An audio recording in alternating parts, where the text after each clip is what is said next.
আশা করি আপনারা সবাই ভালো আছেন। আপনাদের সবার ভালোবাসা নিয়ে আমরা চলে এসেছি। শাকিন শাড়িশুড়ি নাটক দেখছিলাম বন্ধুরা। তাই ওই শাকিন শাড়িশুড়ি নাটকের কিন্তু ৭১ থেকে ৭৬ এপিসোড আমরা দেখছিলাম। তো সবকটা এপিসোডই কিন্তু খুবই সুন্দর। তাই আজকের যে এপিসোডটা খুব মারাত্মক হতে চলেছে, তাই ভিডিওটা শেষ পর্যন্ত দেখুন। আজকের এপিসোড দারুণ এপিসোড। এরকম ধর্মরাগাতে মানুষ হওয়ার পরে তা উইয়াক না দেখলে বিশ্বাসই করতাম না। জলজান্ত একটা মানুষে তুই মুহূর্তের মধ্যে মারে ফালালু রে রঞ্জু। এমন ভাবে কথাটা করছো মনে হচ্ছে আমি কাগজে ডাইরেক্ট খুন করেছি। খুন না তো কি, এরকম অলক্ষণে কথা তুই হান্নানের মাধ্যমে প্রচার করে দিলু। এখন যদি সত্যি সত্যি আমার কাকার কিছু হয়ে যায় তাহলে কি হবি নি? হ্যাঁ, কাকার জন্য এখন ওর একেবারে কাকা দরদ সম্পর্কে খুব উঠতেছে, ইয়ে হচ্ছে। তাই না? ওই বাজে কথা কব না রঞ্জু। আমার কাকার উপর আমার দরদ দবি রেখে কি তোকার মতো পাড়াপড়শি দরদ দবি? আর তোকারে যে কি দরদ আছে তা তো প্রমাণ হয়েই গেল। এখন আমার কাকার যদি কিছু হয় তাহলে কিন্তু তোর খবর আছে। বাদ দে তো বাপু, আমার কিছু হবে নি। অভিনেতা কাকা, ওই যে কথাই আছে না, 10 জনের মুখী জয় 10 জনের মুখী ক্ষয়। তোমার মরার সংবাদটা 10 জনের মুখে মুখে প্রচার হতে হতে তুমি যদি সত্যি সত্যি মরে যাও, এখন ওর মরার সংবাদ নিয়ে মরে খুব গেলে তো ব্যস্ত হয়ে তোর আর পড়েছে। তোর বউয়ের জন্য ভালোই হয়। বৌদিরে গলা ধাক্কা দিয়ে বিটাকান দখল করে নিবার পারবো। ভালো কথাই বলেছে, বলছে বৌদিকে গলা ধাক্কা দিয়ে এরকম বিকেটে অলক্ষণে দখল কথা করে তুই নিয়েছে। হান্নানের মাধ্যমে প্রচার করে দিলু। এখন যদি সত্যি সত্যি আমার কাকার কিছু হয়ে যায় তাহলে কি হবি নি? হ্যাঁ, কাকার জন্য একেবারে দরদ উঠতেছে, তাই না? ওই বাজে কথা কব না রঞ্জু। আমার কাকার উপর আমার দরদ দবি রেখে কি তোকার মতো পাড়াপড়শি দরদ দবি? আর তোকারে যে কি দরদ আছে তা তো প্রমাণ হয়েই গেল। এখন আমার কাকার যদি কিছু হয় তাহলে কিন্তু তোর খবর আছে। বাদ দে তো বাপু, আমার কিছু হবে নি। অভিনেতা কাকা, ওই যে কথাই আছে না, 10 জনের মুখী জয় 10 জনের মুখী ক্ষয়। তোমার মরার সংবাদটা 10 জনের মুখে মুখে প্রচার হতে হতে তুমি যদি সত্যি সত্যি মরে যাও তখন মরে গেলে কাকাকে তো নিয়ে তোর আর তোর বউয়ের জন্য ভালোই হয়। এখন কাকাকে নিয়ে খুব বৌদিরে ভাবাভাবি গলা ধাক্কা চলছে। দিয়ে বিটাকান দখল করে নিবার পারবো। হাতটা বন্ধ করে মুখ দিচ্ছি। সামাল দিয়ে কথা কইছ রঞ্জু। নিজেকে দিয়ে সব বিবেচনা করিস, তাই না? বৌদির অনেক বড় হিতাকাঙ্ক্ষী হয়ে গেছে। তুই যে কত বড় হিতাকাঙ্ক্ষী হইছু তার প্রমাণ তো আতে নাতে পাওয়া গেলাম। তাহলে আমার কাকার মতো একটা মানুষের তুই জলজন্ত মরা সাব্যস্ত করে পারিস? বাদ দে তো গুরুদাস, যে বাসা বাইসে আছি রঞ্জু আবার কি নতুন করে মাইরে ফেলাইছে। একদিন দিয়েও ঠিক কথাই কইছে। এখানেও তুমি রঞ্জুর পক্ষে কথা কইছাও। হ্যাঁ, এত বড় একটা কাণ্ড ঘটানোর পর ওই তোমার আপন হয়ে গেল, তাই না? ঠিক আছে, আমিও দেখবো মরার সময় তোমার মুখে কি জল দেয়। বাবা আবার মরার সময় মুখে রঞ্জু জলের এটা ব্যাপার তোমার মুখে চলছে। জল দেয়। রঞ্জু, এই কথাটা যদি আমি ওই মন্ডল সাহেব না কইছি তাহলে আমার নাম গুরুদাস না, মনে রাখিস। এখন ফেরতামারি শুরু করেছে। ভালো অ্যাক্টিং শিখেছি। অ্যাক্টিং শিখেছে। রঞ্জু কিন্তু খুব মানে একদম সৎ মানুষ। হ্যাঁ, রঞ্জু যেটা করে সেটা একদম রঞ্জু তো আগে হেল্প করেছে তোর আগে। ও ভাই, এই হাসু। ভালো ভাই। এই তুমি কিডা? তোমার তো চিনলাম না। চিনবা কেবা করে? তোমার সাথে তো আমার কোনোদিন দেখাই হয় নাই। আমি জেলে ছিলাম, বুঝছে? তোমার সম্পর্কে মেলা শুনেছি।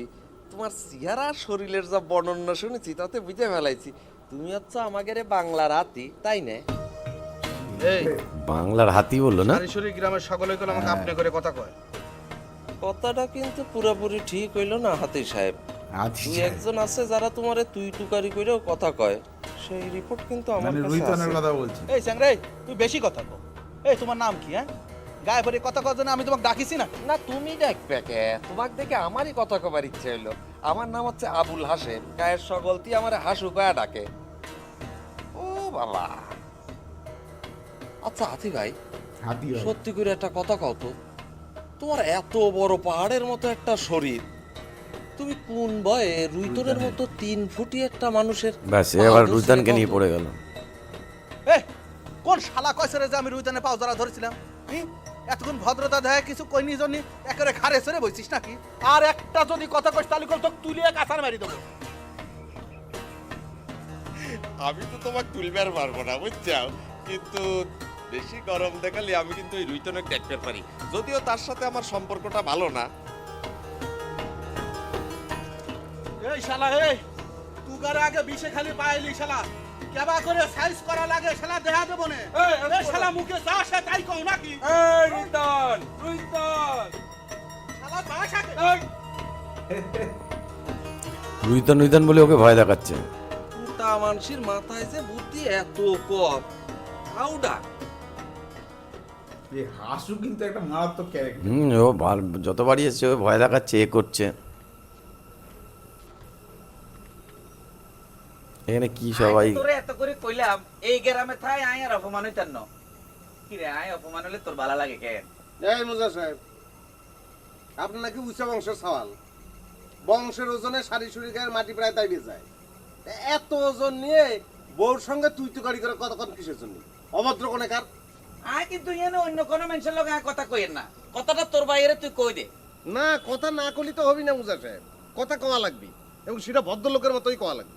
আয় আর বউর লগে কি সন্ধে কথা কমু সেটাও কি তোতুন আসে? আই আমার ভয়ের লোকে কি কথা বলে। এটা নোয়াখালীর কবি ভাষা। রে, সন্ধে কথা কবেন না পয়েরে কথা কবেন সেটা নিয়ে কোনো কথা হচ্ছে না।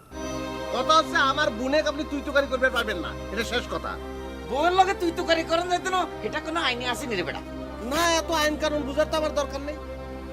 আপনি 100টা কাম করবেন না, আমার ভাত খাবেন, আবার আমার ভাত খেয়ে আমার বোনেকে অপমান করবেন, সেটা তো হইতে পারে না। ও সারা জীবনে ঠিক ঠিক, এটা তো ঠিকই বলেছে। ইয়ার হরেও কি তুই আর কথা ও তো সারা জীবনে এটা বলে আসছে। কইলাম যে আইন আর এক মুহূর্ত থাকতাম না। না ওস্তাদ করছে কি যে এত রাতে কোনে যাব? এটা আয় বুঝবো, দরকার হলে হারা রাত রাস্তা বই থাকবো, তো কেউ আর অপমান করতে হইতো না। আরে বাপ রে, বিশাল সম্মানী মানুষ। এই শোনেন, আপনি যে পারছেন যান, হেনা যাবি না, আমার বোন আমার কাছে থাকবে। শুনলি তো হেতে তোর সামনে কিন্তু কথাটা কই গেল পটাশ করে। এরপরে যদি তুই তোর বাইলে কোনো সুপারিশ আর কাছে করতে আইস, তুই কিন্তু মনে রাখিস তুই। শোনো শোনো, না না না না বুধ বাবার স্বামী অন্তর জীবন ওর। একদম একদম। তুই এটা কি করলি রে ভাই? কোনে যায় না? চুপ ও থাক, সবসময় স্বামী, হ্যাঁ একদম ঠিক বলেছে রুইতন। জানি না মোল্লার তোর মসজিদ পর্যন্ত। মোল্লা তো মসজিদ। শয়তানো না কে? আমার তো কথা কেন মনে হলি পরে শরীরের মধ্যে পরে কাটা দিয়ে উঠতেছে। এর খালি গায়ে কাটা দেয়। একটা মানুষের মাইরে ফেলালো। আরে মোটা খাইতে লোকটাই বাকি রং রোজ একটা কথা কলো আর অমনি সেটা তুই বিশ্বাস করে নাচতে নাচতে চলে যাবো। আরে আমিও তো সেই কথাই কই। আমি হলাম কি সাজন দাসের ভাইস্তা, তুই আমাকে একটা কথা জিজ্ঞাসাও করলি না। আমি তার সাথে কথা কদিন আগায় গেলাম আর সে আমার সাথে একটা কথা কওয়ার প্রয়োজনও মনে করলো না। শালা মোটা, তোমার ঠিকই মন্ডলের ঠেলা খাওয়া লাগবে। হয় নিজের ক্ষমতা না থাকলে মানুষ অন্যের ঠেলা খাওয়ার নি খুশি হয় কেন রে? তোর সামনে রঞ্জু ওরকম একটা মিথ্যে কথা কলো, ওর টুসিটা তুই স্যাপে ধরে পারলি না? আরে আমিও তো সেই ব্যবস্থাই করবার গেছিলাম। এখানে সে রঞ্জুর পক্ষ টেনে কথাগুলো আমিও তার মুখের উপর কয়েছি। মরার সময় তোর মুখে জল দেয় কিনা সেটা আমি দেখব। আরে আমি সারা এই বংশে কিটা আছে তোর? হ্যাঁ, তুমি খালি ওইটা নিয়েই পড়ে আছে, ওই ছাড়া কি আছে? মরার সময় মুখে জল দেয়া লাগবে কিসের জন্য? মোহর আছে না? তোকে আমি হারমোনিয়াম কিনে দিছি, এই হারমোনিয়াম নিয়ে পড়েছে। মাস্টার রেখেছি। কত শখ ছিল আমার যে তুই রেডিওতে গান করবো, তা ফালায় থুয়ে তোরা তো ভীম নদী থেকে ধরলো। হ্যাঁ, আমার কথার জবাব দে। আপনি অযথা রাগ হচ্ছেন আব্বা। আমার যদি গান করতে ভালো না থাকে তাহলে আমি কি করব? ও গান করতে ভালো লাগে না, আর পিস্তল হাতে নিয়ে ঘুরে বেড়াতে খুব ভালো লাগে না? ও এখন পিস্তলটা নিয়ে পড়েছে। ও তোমার ভালো লাগে আমি ছোটাচ্ছি। তোমাকে আমি বানাইতে চাইছিলাম শিব, আর মানুষ তোমাকে বানাচ্ছে বানর। এটা তো আমি সহ্য করবো না। পিস্তল চালানো শিখলে কি মানুষ বানর হয়ে যায় আব্বা? বলছে বানর। আপনি রাগ হবেন না, আমি নিজের পায়ে খারাপ চাই। তোমার আমি নিজের পায়ে খারানো বাড়ি করতেছি। তোমাকে আমি বিয়ে দিয়ে দেবো, তারপর মানুষের বাড়িতে ভাত রান্নবা, দেখবা সেটা কত ভালো লাগে। আমার বিয়ে দিবার চালিয়ে তো আমি বিয়ে করতে পারবো না আব্বা। কি আমার মুখের সামনে দাঁড়িয়ে তুই টাস টাস করে কথা কই? খুব তো উন্নতি বাবা তো সাহস হয়ে গেছে, বাবাকে আর ভয় পাচ্ছে না। তোকেইতে টুকরো টুকরো করে গাঙ্গে ভাসিয়ে দিবার পারি, সে কথা তুই জানিস? আপনি অযথা বেশি রাগ হচ্ছেন আব্বা। আজ যদি আপনার একটা জুয়েন বেটা থাকতো আর সে যদি আপনার মতো ডাকাত হয়ে বন্দুক পিস্তলে ঘুরে বেড়াতো, তাহলে কি আপনি তাকে না করবার পারতেন? তাহলে আমি যদি ডাকাত হবার পারি তাতে আপনার অসুবিধাটা কিসে? যা যতই হোক মেয়ার কথা শুনছে না। তোর শ্বশুর যে এরকম বুকা সুকা গাদা লোকজন নিয়ে চলাফেরা করে, এটা না আমি ভাববারই পারি না। আর শ্বশুর কা কি হবে রে দোস্ত? মেন কিন্তু মূল মাথা হচ্ছে যে গোলাম, ওই কিন্তু গিয়ে সমস্ত সমস্যার সৃষ্টি করছে। সব জায়গায় গিয়ে ইনফরমেশন দিয়ে দিচ্ছে, পুরো জায়গাটাকে নষ্ট করে চলবে দিচ্ছে। না। যাই হোক, তোর শ্বশুর মনে করে খুব কৃপণ ব্যক্তি, তাই না? চাকর বাকরে ঠিক মতো পয়সা দেয় না, পকেটে একটা টাকাও পালাম না। এ হাসু, কি তুই কি চান্স নিছিলি নাকি? আরে কিছু হলি পারে তো আমাকে ধরতো। চান্স নিয়েই তো আমার কাজ, আর তোকে ধরবে না? সারি সুরি গায়ের একমাত্র প্রতিনিধি তুই। তুই এই হাসু এই গোলা ব্যাগটা কি এই হাসুকে ধরে তো পাইছি এই শালা চলে তো রুইতনের কাছে নিয়ে যাব তোর বিচার হবে। কে রে, রুইতন কি আমাদের গায়ের নতুন জাজ হয়েছে নাকি যে রুইতনের কাছে নিয়ে যাওয়া লাগবে? আচ্ছা হাসু তুই চিন্তা কর এই গায়ের মধ্যে যে কিছু হোক সব মন্ডলের কাছে কয়ে তো লাগবি রে। এই মন্ডল কি তোর বাপ হয় রে? আরে ভুল করলি, বাপ না, ওর শ্বশুর হয়। শ্বশুর দিলে ছুটাই দেব যে ভুল করলে ওর বাপ না শ্বশুর হয়। বেটির সাথে প্রেম প্রীতি করবি কর কি তার মানে সব কিছু তোর বাপে কয়া লাগবে রে। তোর জন্য জ্যাঠার কি অবস্থা হয়েছে একটু চিন্তা করেছো? দোস্ত, হাসার দোস্ত আমি স্বীকার করতেছি আমার ভুল হয়ে গেছে, কিন্তু আমি কি করবো ক? মন্ডল ডাকে নিয়ে আমার সঙ্গে কথা বলো, আমার তো ভয় হাত পা কাঁপতেছিল, কি করতে কি করে ফেলেছে জানি না। জানিনি করলি তো হবে না। তোর জন্য যে তোর চাচা শ্বশুর আসা শুরু করেছে তাক ঠেকা দোস্ত রে, আমি এখন কি করবো ক? কস্তুরিক না দেখি তো আমি থাকতে পারি না, তাকে একটু দেখার জন্য, একটু কথা কওয়ার জন্য নানা উচিলে আমি সব উল্টাপাল্টা করে ফেলাই। দোস্ত, আমাকে মারলে মারে, এ তো যদি তোকে একটু শান্তি হয় তাহলে তাই করে। ব্যাস এই আবার কান্নাকাটি শুরু করে দিয়েছে এখন। কান্নাকাটি করতেছিস, লজ্জা করে না? স্বাভাবিক। না কাঁদবি না, তুই এরকম কি কথা কস? লোকটা রাগ করে এত রাতে আধারের মতো করে বাইরে চলে গেল, তুই একটা বার খোঁজ পর্যন্ত করলু না। আমার দায় পড়েছে তো, শালাক তো আমি কয়ে দিছি চলে যাবে। আর শালানে পড়ে থাকে কিসের জন্য? কোনে যাবি ভাই? তুই ছাড়া যেরকম আমার কেউ নাই, উইরও যেরকম কেউ নাই। কি ডাক কইছে কেউ নাই? তার না বিশাল বংশ, সেই বংশের গরম দেখাই তো জাপান ডাক্তারের সঙ্গে নিজের বোনের বিয়ে দিবে না কয়। তার বোন সে বিয়ে নাই দিবির পারে, তুই তো বোন বিয়ে দিছু। ভাই রে জানাই তো খোঁজ করে দেখে, হাত কাত ধরে একটু লিয়ায় ভাই। হাত কেন? আমি তো ভাবতেছি পাও জড়ায় ধরবো শালা। বলছে সব পা নষ্টের জড়ানো। গোড়া উচ্ছিষ্ট কষ্টিতে চলে গেছে, যাই তার কোনো খোঁজ খবর করার দরকার নেই। তুই এত কথা কইস কে ভাই? ও যত খারাপ মানুষই হোক, আমার তো উইয়ের কাছেই থাকা লাগবে। কে কে তার কাছে থাকা লাগবে কিছু জন্য? তোকে আমি কইছি না তুই আমার কাছে থাক, আমি খালি তুই খাবো, না খালি না খাই থাক। তাও তো ওই শালা মুজের কাছে অপমানটা হওয়া লাগে না, ওটা কানে জানা, তাই না? তোর কাছে থেকে তোর বোঝা ছাড়া তো আমার কিছু করার নাই। নিজের জীবনে জানি কত সুখ আছে, শান্তি আছে, পাইছি কোনোদিন। আবার শুরু করেছি না, আবার শুরু করেছি। তো কইছি না এসব কথা শুনতে আমার ভালো লাগে না। এরা পড়েছে একটা অশান্তিতে। ও যে কথা বলছে ঠিকই তো। সেটাই, ওর বোনকে মারবে, ও ছেড়ে দেবে। এই সাহেব মন্ডল কিন্তু চিন্তায় পড়ে গেছে। স্বাভাবিক, তার মেয়ে যদি এরকম কথা বলে সেটা আমি কল্পনাই করতে পারি। কি দিয়ে যে কি হয়ে গেল মন্ডল সাহেব, যে কি থেকে কি হয়ে গেল আসতেছে না। কিছুতেই কিছু হয়নি, আসল কথা কলি হয়। তুই ভয় পাইছিস? সে কথা আপনি কবিরই পারেন, ঘটনা যেহেতু একটা ঘটে গেছে, তবে বিশ্বাস করেন আমি কল ভয়টাই কিছু পাইনি। ভয় না পাইলে কি কেউ ওইরকম গেদা সওয়ালের বুঝ নিয়ে ফিরে আসে? তো কয়ে দিল যে সাধন দাস মারা গেছে, আর অমনি তুই সেই বুঝ নিয়ে ফিরে আসে। ও আচ্ছা। হয়। কি দিয়ে যে কি হয়ে গেল, আমার মনে হয় কি জানেন, ওই রঞ্জু চোর আছে না, ওই শালা জাদু মন্তর কিছু জানে, চুরি চামারি করে বেড়াইতো, আর এসব জাদু মন্তর ওর কাছে অসম্ভব কিছু না। ওইছে ওইছে, আর লেকচার দেওয়ার কাম নেই। হ্যাঁ আমি বুঝেছি, তোরা ওই বিষে খালি বসে হাতি ঘোরা মারা পারিস। সত্যি করে কত হান্নান, সারি সুরি গায়ে গিয়ে তোর কি রুইতনের সাথে দেখা হয়েছিল নাকি রে?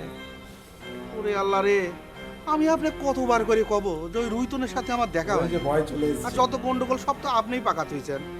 আপনি ও আমাকে ভাবছি বললেন মনে হয় ভয় যে চলে সারি এসেছে। সুরি যাচ্ছিস, মাথাটা ঠান্ডা রাখিস, গরম হোস নি, কারোর সাথে ঝগড়া মাগড়া করিস নি। চোরে ঘরের সাথে বলে ভালো করে কথা বলি, মাথা ঠিক থাকে, আর ওই চোরে ঘরের সাথে কথা কবের ভালো করে কবে যায় তো এসব গোলমাল বেঁধে গেল। ও ভালো ব্যবহারের দোষ হয়ে গেল না? ভালো ব্যবহার করেছিস বলে এই শরীর খান নিয়ে সুস্থ হয়ে বিষে খালি ফিরে আসতে পেরেছিস। হ্যাঁ তুই আর তোর খালাতো ভাই এই দুইজনের পরীক্ষা তো একবার দুইবার না বহুবার হয়ে গেল। ওই এক দুইবারের মধ্যে করলে সারি সুরিতের হুন্ডা খেন আমি লিয়াছিলাম, মনে আছে তো? ও পাইছিস তুই একখানি কুমিরের সাউ।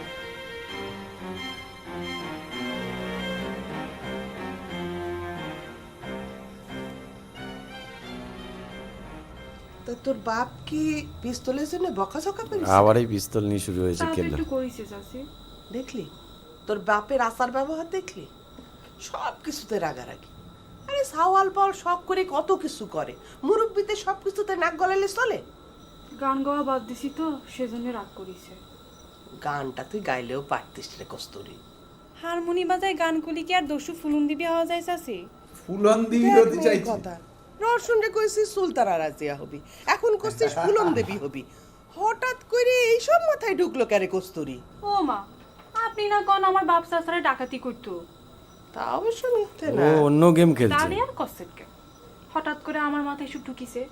আমার রক্তের মধ্যেই তো ডাকাতি। ঠিক করছি না চাচি?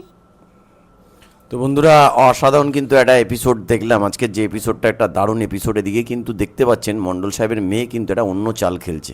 এটা কেউ না বুঝতে পারলেও এমন বাবাকে দেখাচ্ছে ডাকাত হবে যাতে যাতে রোশন ভয় পেয়ে যায়, এরকম একটা ব্যাপার কিন্তু তৈরি করতে চাইছে। তো সব মিলিয়ে নাটক কিন্তু আজকে পুরোপুরি জমে গেছে। কি পুরো জমে গেছে। এবং সব থেকে বড় ব্যাপার হচ্ছে যে এখন সারিসুরি গ্রামে কিন্তু একটাই সমস্যা হচ্ছে যে এই যে রঞ্জু কিন্তু এবার গোলামকে ধরবে এবং তার বিচার হবে। তার কারণ সমস্ত খবর কিন্তু দিয়ে আসছে মণ্ডলের কাছে, ফলত একটা সমস্যার সৃষ্টি হয়েছে। তো আগামী দিনে এইখান থেকে কি করে বেরোয় সেটা দিয়ে আমাদের লক্ষ্য থাকবে আগামী যে এপিসোডটা আছে সেই এপিসোডে। তো আজকের মতো এখানেই শেষ করছি। সবাই ভালো থাকবেন, সুস্থ থাকবেন।